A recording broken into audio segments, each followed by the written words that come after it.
Hello and welcome to the High Vibe CEO Show. This is episode 1. I am super excited. My name is Genean Roberts. I'm the owner of Life by Design Virtual Solutions and also the owner of High Vibe CEO.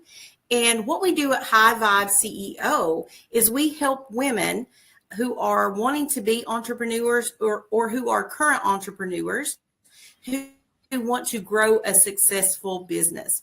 And what we do is we help you get to 6 figures in that first year using business strategies, mindset strategies, and energy alignment.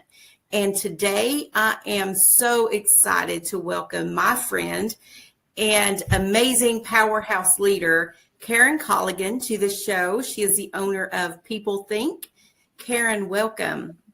Thank you, Genean. I am so excited to be here. And I have to say, I love that I'm your first guest. So thank you for that. Yes, I'm so excited. I'm so glad you're here. So Karen, you and I have known each other for a few years, 2 or 3 years, and we've worked together. And I've just seen the amazing way that you lead and just the authenticity you have, the integrity you have. So I really admire that. And that's why I wanted you to be on the show. And so for those who don't know who you are, tell us a little bit, who is Karen Colligan and what is PeopleThink? Yeah. Happy to do all of that. So the most important thing to know about Karen Colligan is I'm a Jersey girl. So I was born in Jersey, went to Dallas for work, went to San Francisco and ended up in San Francisco for 30 years. I was with a technology company. So I didn't know that. Yes, I did. I was in San Francisco 30 years. So one thing that happened during this whole COVID thing that we might remember is I started to think, do I have any regrets? And I thought, well, I've never lived in Manhattan. I always wanted to live in Manhattan. So why don't I do that? So I sold my condo, my car, anything anybody would buy. And I came in November of 2020 and moved to Manhattan. My business, everything came with me.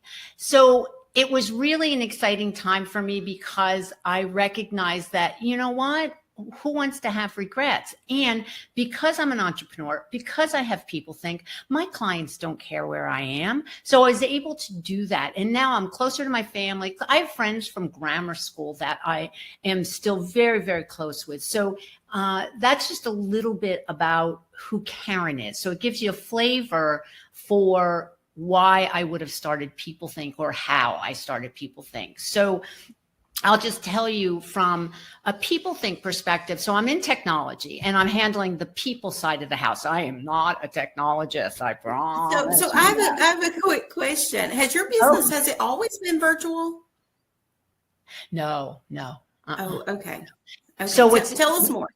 Yeah. So that's interesting. So, and it's still not only virtual. I still go out on client sites. If I didn't, that would be a really bad thing for me, because I like the interaction of people. So when I started PeopleThink in 2000, it was much more on site.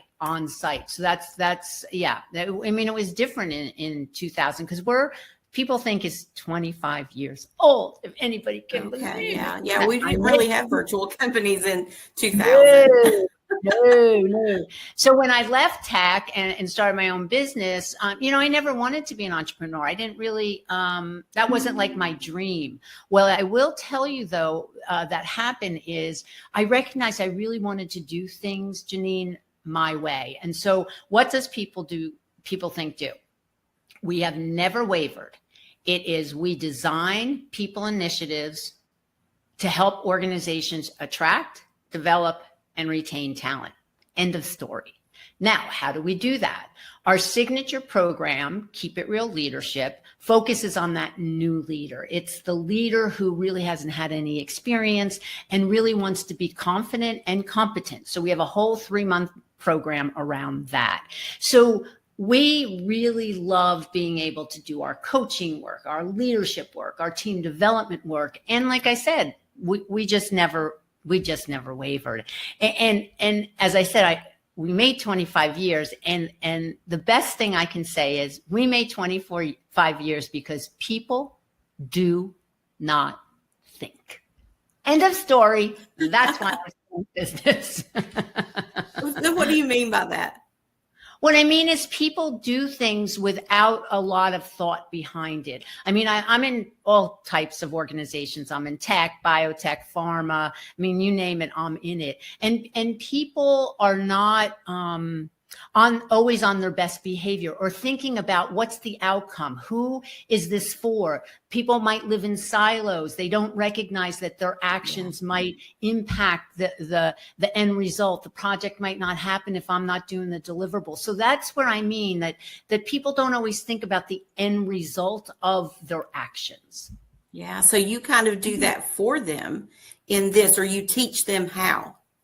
Well, in the Keep It Real Leadership Program, Janine, we really teach them how to be self-aware. We teach them about communication, Janine. We teach them about how to really be clear and about their values, their internal barriers, what stops them, what their why is. So we're really trying to put together this whole package so that people can be, again, confident and competent going forward to become a leader.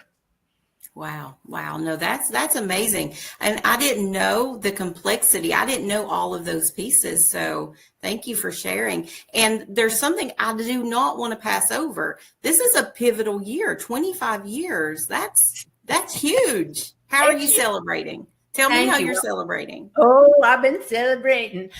So what I've done is I did a post, and I cannot tell you how many people responded to it. I did a social post, and that filled my heart like you can't believe. I heard from people I haven't heard from in 10 years, 12 years. Wow. And so it just filled my cup. I get, like, for 2 days, I just kept responding to people. And how did I celebrate? I celebrated by talking about it. I celebrated it by letting other women entrepreneurs know it is possible. Again, chick from Jersey. I was never going to be an entrepreneur. It wasn't even nowhere in my sphere. And I wouldn't trade it for the world. And so for that, I feel like I owe it to people and women entrepreneurs especially to say, you can do this. Yeah, and there's processes around it, and we can talk about that. And I am like the perfect example of it can be done. Awesome. So tell me, when you first, when you first got the idea to start your own business, like, what were some of the struggles that you faced? Oh man, where do we begin? Was PeopleThink your first business? No. Mm-mm. Okay. And so I started a business because I thought I could do everything I did in technology, and you can't, because I didn't have a team and I didn't have the infrastructure. I don't know what I was thinking. So I stopped that.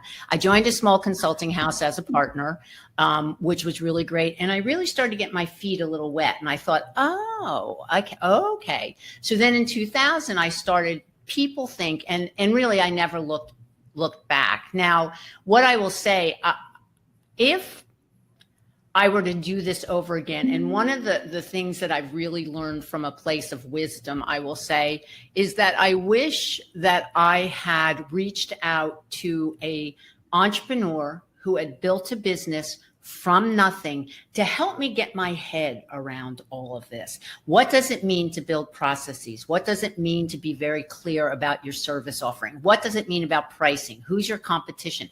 To do that due diligence. Now, did I do that? Yeah, but kind of piecemeal. I didn't do it as one set of information and data for myself to move forward. So it's almost like you learned along the way. You were kind of like learning and putting the pieces together. I did. And so if that's definitely the hard way. It's ridiculous, which is why I like to speak to women entrepreneurs to say, listen, I did some great things and I did some really dumb things. So let me tell you the dumb things. I'll tell you the good things, but let me tell you some of the dumb things so that you don't do them. Because why reinvent the wheel, right? Yeah. Yes. Yeah, absolutely. So what's been the biggest lesson that you've learned? Oh man, there's so many lessons that I've learned. I think part of the lessons, well, I'll kind of think through this, well, talk through this. So the lessons are this. You have to have complete clarity of what your service offering is. And then what happens, Janine, is you have to believe. You have to believe. And if you don't believe, don't even open your doors, because there's going to be ups and there's going to be downs. And that's fine. It's life in general. What I tell people is you have to be a pit bull. Like, you have to hold on, and they're going to shake you. And there's so much that people are going to go, what are you doing that for? Or you can't do that. No, really, then go away. I don't want you in my, can't be in my orbit. Nope, not interested. Right. So you have to believe, you have to put processes in place to really, again, understand, do your due diligence that we talked about earlier. And then a really big thing that I don't think enough people do when they start a business is they have to really think about who they are. So there has to be a place of self-awareness. So what are my values, and how am I going to hang my hat on PeopleThink? There's some hard decisions that have to be made. And if you're core and you understand your values, you're going to make the right decision. And then you have to understand, what do I do great and what do I suck at? Because if I suck at something, why the heck am I going to do it? So you have to get clarity around that.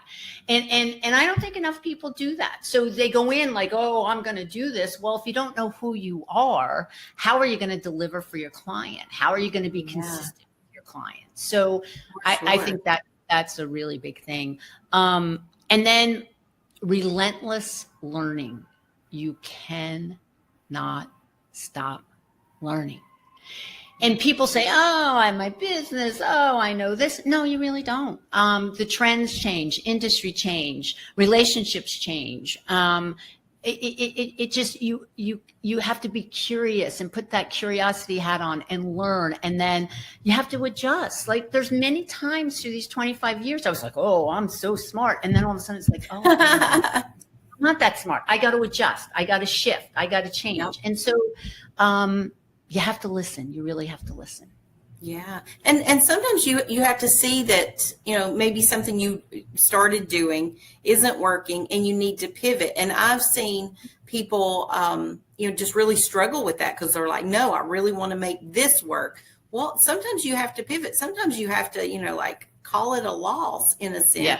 And be like, you know what, we need to pivot. And I've seen, entrepreneurs struggle with that, where they don't want to change their model, or they don't want to, we saw it when COVID hit, right? And everything had to go virtual.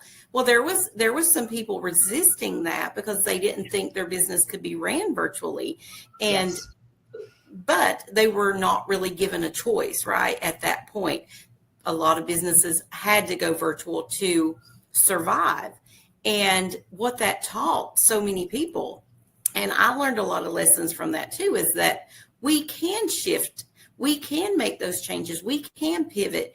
And, and now you see employers everywhere hiring virtual staff, the employers that typically were, had an office setting, a traditional office. You had your secretary come in, or you had your admin person come in. You had all your salespeople come into the office, and you had all these different departments.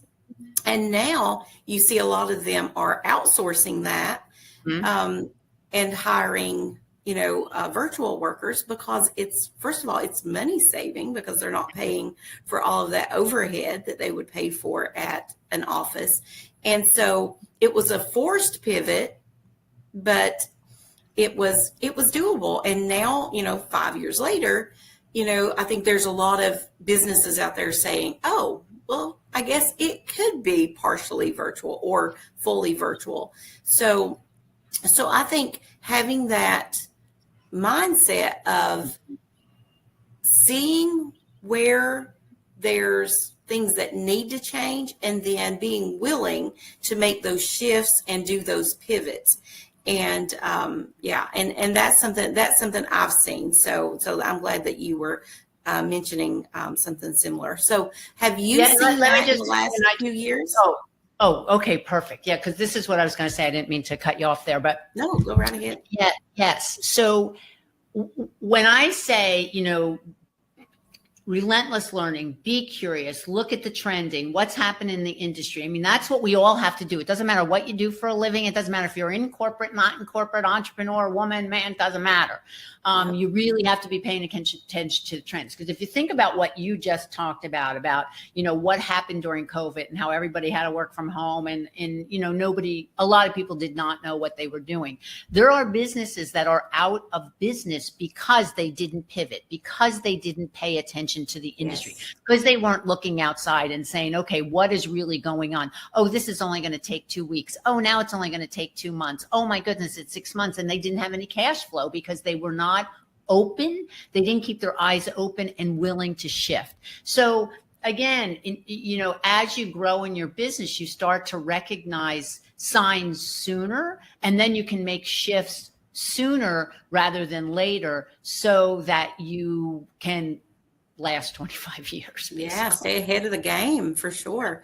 Yeah. So Karen, what's one thing you wish you'd known back in 2000, back when you were starting PeopleThink?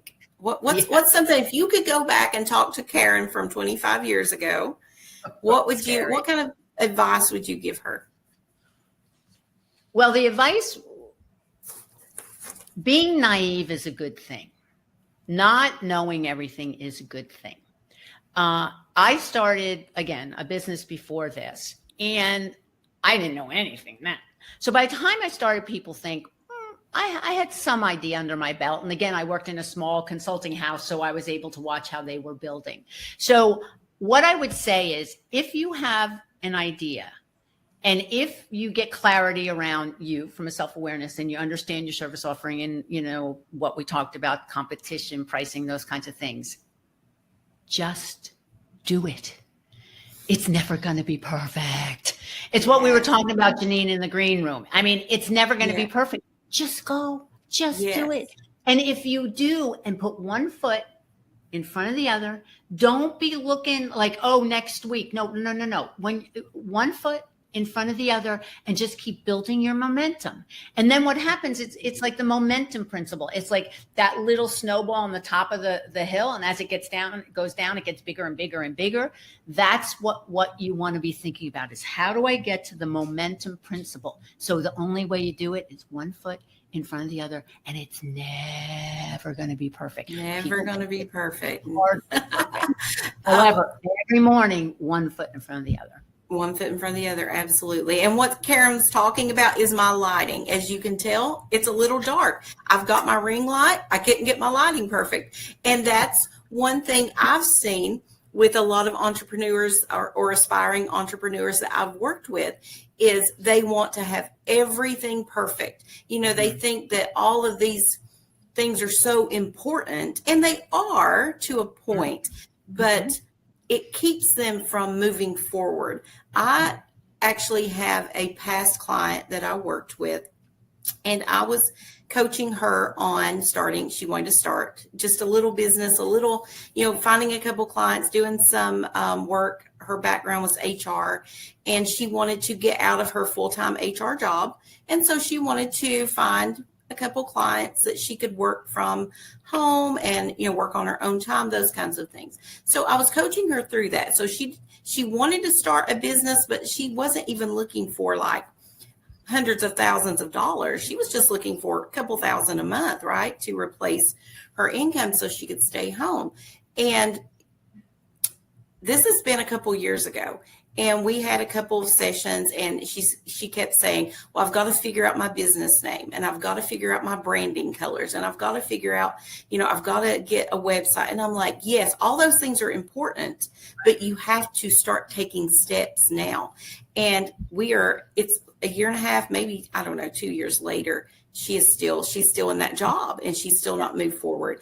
And here's the thing about when you're trying to mentor someone or help them, they have to do their part, right? Like I can give all the advice. I can, create a course. I can do whatever kind of coaching. Karen, you can work with your clients to do all the things, right? But if they aren't willing to do the work themselves, and if they aren't willing to get out of that comfort zone and take that first step and just do something, then they I just agree. sit there kind of on pause, or Yeah. they just, they freeze, really is what it Yes. is. They freeze. Yeah. And then nothing ever happens. And then 5 years goes by, 10 years goes by. And then it's regret, because then they're like, I wish I'd started that business 20 years ago, 10 years ago, 1 year ago, whatever. And they live in that. So don't live in that. Don't live in that space of regret. No. Do it. Just do it. Right. And if you think about procrastination and you think about why do people procrastinate about certain things, it's fear. I mean, because you're afraid to be successful. You're afraid not to be successful. And the acronym FEAR, false expectations appear real. So the more that you feed that, the more that you believe it, and the more that you don't move. So procrastination is just another way of saying, I am afraid, and therefore, and at the end of the day, it doesn't really matter. Just do one step in front of it the other. afraid. Yeah, do it afraid. Exactly. Yeah. All right. Well, thank you so much for being on here today. I don't have any other questions for you. I would love for you to tell us more about you, where people can find you, what's your website, what's your social media handles, and what kind of programs that you offer in case someone wants to, go check it out and get signed up. Yeah, I love that. Well, first of all, thank you again. I love being the first. And for women entrepreneurs, I just want to close with saying, just do it. Just go. Yes. Just go do it. And you'll never regret it. Now, be planful. Don't like, if you have a corporate job and you think you want to do it, be planful, get ready, and then jump, do that. If you're starting a new business, keep going. It's so worth it, and it's so rewarding. So that's in closing. Yeah.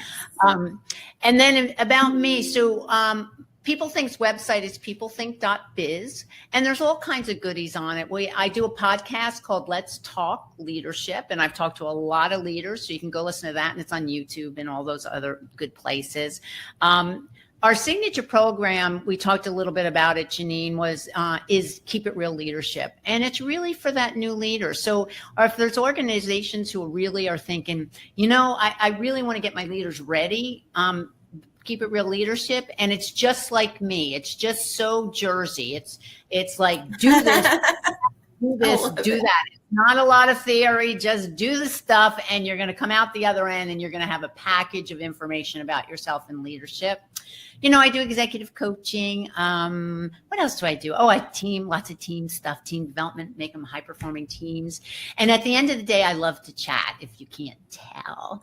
So if the speaker, go on my website. I have a speakers page, and I'd love to chat to your group about lots of things. There's lots of things on my website I'd like to chat about. So that's kind of who I am. And again, Genean, thank you. I'm very, very grateful. Oh, thank you. I'm so glad you were here today. I do have one other question. You told us about the leadership coaching and for organizations. Tell us, like, who is your client base? Like, what type of clients do you work with? Is it primarily organizations? Do you ever work with individuals? Yes, and yes is the answer. Yes, and yes. So, okay. Yes, and yes. So I work with organizations. Keep It Real Leadership. Right now, I do it mostly with organizations, and I get a cohort of, say, 4 to 6. I would love to do a cohort of entrepreneurs and get them ready. That's harder. I've tried that. It's really, really hard. So, if there's 4 entrepreneurs that wanted to go through Keep It Real, that would be a dream for me, and I would love that. So that's all around the Keep It Real. I have, again, I do a lot of work in tech, because that's where I really understand that space. Biotech, pharma, I understand that space. And I really like the smaller organizations that are they're trying to get to the next place. That's my really happy place, because I know I'm having an impact, and I know I'm helping that organization grow. Do I like the bigger organizations? Absolutely. And my favorite is the small ones who are like, oh, we got to get this going. And I'm like, I'm your gal. Let's get this going. So more startups? Is that kind of your startups? Yeah, but startups who have their kind of engine going. Some startups who believe that people are really going to make the difference in the organization. They don't just say it, but they mean it. So that's kind of my favorite place. Yes. Awesome. Yeah. Well, thank you so much again for sharing. Thank you for being here. I'm super grateful, and I know that there will be some women that hear this and that get inspired by you. And everyone, make sure you go and check out PeopleThink.biz and check out her Let's Talk Leadership podcast, which is on YouTube, you said. And I'm just excited for this year. I know this is just going to be a pivotal year for women in business, and you really can start a business, grow a business, hit 6 figures in a year or less.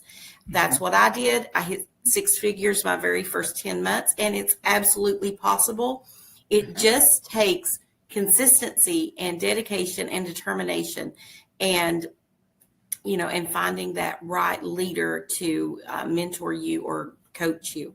And it's just been a wild ride. I've loved what I do. I know Karen loves what she does, and that's what we're here for, is to help that, help women, help just people in general see the possibilities, see their potential, and be able to step into that power. And so I'm just so excited. And we just thank you for watching episode 1 of the High Vibe CEO show. Again, Karen Colligan, People Think, thank you so much for being here. And for anyone out there watching, thank you for watching. We are so excited to get this podcast rolling and, coming monthly. And we have some training courses coming up as well. So I'm very excited about that. But that is it for episode 1 of the High Vibe CEO show. And we will see you next time.